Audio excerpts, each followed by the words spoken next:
l'unité du FLNKS est aussi promue, je cite, pour faire bloc contre les projets affichés des non-indépendantistes. Ce sont les mots de Pascal Sawa ce week-end. Bloc contre bloc, la recherche du consensus, là, ça s'annonce difficile quand on entend ça.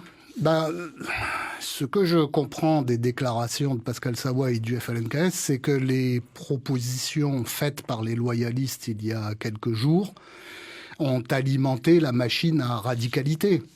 Et le fait est que il y a un certain nombre de choses dans ces propositions qui, nous, Calédonie Ensemble, ne nous conviennent pas. Lesquelles ? Dire on va ouvrir totalement le corps électoral et on défendra ça et rien d'autre, c'est pas sérieux.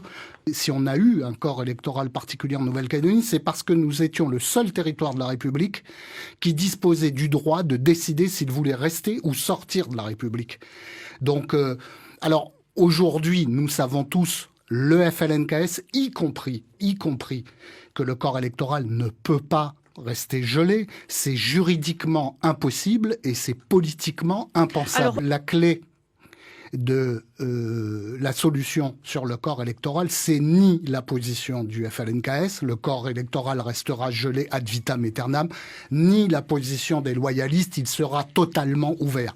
La clé, comme d'habitude, elle est entre les deux. C'est-à-dire que la clé, c'est que, bien sûr, que le corps électoral en Nouvelle-Calédonie, parce qu'il est le résultat d'une histoire, y compris politique, ne peut pas être le même que partout ailleurs,